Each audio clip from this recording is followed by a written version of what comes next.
नमस्कार। तो चलिए आज बात करते हैं बजट 2026 की और समझने की कोशिश करते हैं कि इसकी बड़ी-बड़ी घोषणाओं का हम सब पर क्या असर पड़ने वाला है। तो नया बजट तो आ गया है ना। अब सवाल ये उठता है कि इसका हमारी यात्रा, हमारे निवेश और देश की तरक्की पर कैसा असर पड़ेगा। चलिए हेडलाइन से जरा आगे बढ़ते हैं और देखते हैं कि इन नंबरों का असल जिंदगी में मतलब क्या है। तो इस बजट का एक सबसे बड़ा फोकस है मेक इन इंडिया को जोरदार तरीके से आगे बढ़ाना, मतलब देश में ही चीजें बनाने और आत्मनिर्भर होने पर जोर दिया गया है। देखिए, एमएसएमईज यानी छोटे और मंझोले उद्योग हमारी इकोनॉमी की रीढ़ की हड्डी है और उन्हें सहारा देने के लिए सरकार ने 10,000 करोड़ रुपए की नई फंडिंग का ऐलान किया है। इससे उन्हें नई टेक्नोलॉजी अपनाने, अपना कारोबार फैलाने और नौकरियां पैदा करने में काफी मदद मिलेगी। इसी तरह बायोफार्मा सेक्टर को भी एक जबरदस्त बूस्ट मिला है। अगले 5 सालों में इस सेक्टर में 10,000 करोड़ रुपए डाले जाएंगे। इसका मकसद है रिसर्च और नए इंफ्रास्ट्रक्चर को बढ़ावा देना, ताकि भारत दवाओं के मामले में दुनिया में अपनी पकड़ और मजबूत कर सके। अच्छा, तो ये पैसा जाएगा कहाँ? देखिए, इससे 3 नए नेशनल इंस्टीट्यूट्स बनेंगे और जो पहले से हैं उन्हें और बेहतर बनाया जाएगा। और आम लोगों के लिए सबसे बड़ी राहत की बात, 17 तरह की कैंसर की दवाओं पर कस्टम ड्यूटी पूरी तरह हटा दी गई है। साथ ही 7 दुर्लभ बीमारियों की दवाओं पर भी ड्यूटी खत्म कर दी गई है। मतलब इलाज का खर्च कम हो सकता है।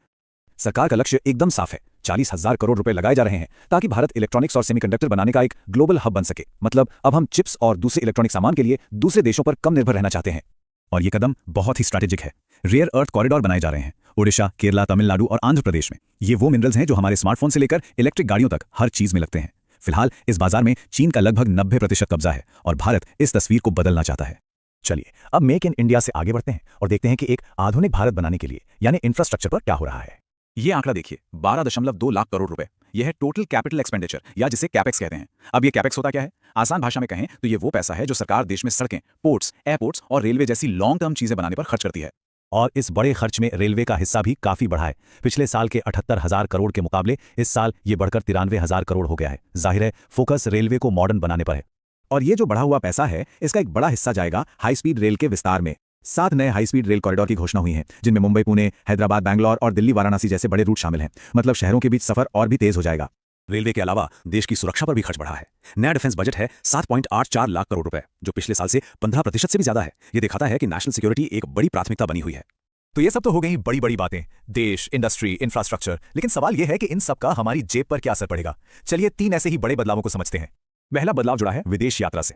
अगर कोई पढ़ाई या इलाज के लिए विदेश जा रहा है तो पहले 5% टीसीएस यानी टैक्स लगता था। अब इसे घटाकर सिर्फ 2% कर दिया गया है। तो एक छोटी सी राहत है। अब बात करते हैं एक ऐसे बदलाव की जिस पर शायद ज्यादा लोगों की नजर नहीं गई, लेकिन ये बहुत जरूरी है। ये बदलाव है सॉवरेन गोल्ड बॉन्ड्स यानी एसजीबीज को लेकर।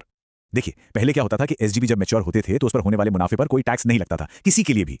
लेकिन अब ये टैक्स छूट सिर्फ उन लोगों को मिलेगी जिन्होंने बॉन्ड सीधे आरबीआई से खरीदे थे। ये एक बहुत बहुत बड़ा बदलाव है। तो सवाल ये उठता है कि फिर टैक्स देगा कौन? इसे साफ साफ समझ लेते हैं। जिन लोगों ने एसजीबी सीधे सरकार से यानी आरबीआई के जरिए खरीदे थे, उन पर कोई असर नहीं पड़ेगा। वो टैक्स फ्री रहेंगे। लेकिन जिन लोगों ने एसजीबीज को सेकेंडरी मार्केट से खरीदा, मतलब किसी स्टॉक ब्रोकर के जरिए किसी और से खरीदा, अब उन्हें मैच्योरिटी पर होने वाले मुनाफे पर टैक्स देना पड़ेगा। और एक और बदलाव जो सीधे बाजार से जुड़ा है, सिक्योरिटीज ट्रांजैक्शन टैक्स यानी एसटीटी बढ़ा दिया गया है। खासतौर पर फ्यूचर्स ट्रेडिंग करने वालों के लिए तो ये 150% तक बढ़ गया है। मतलब शेयर बाजार में खरीद बिक्री अब थोड़ी महंगी हो जाएगी। तो ये तो हो गई वो बदलाव जो सीधे हमारी जेब पर असर डाल सकते हैं। अब आखिर में जरा जूम आउट करते हैं और देखते हैं कि देश की आर्थिक सेहत की बड़ी तस्वीर क्या कहती है। ये टेबल देखिए, ये दिखाती है फिस्कल डेफिसिट यानी सरकार की कमाई और खर्च के बीच का घाटा।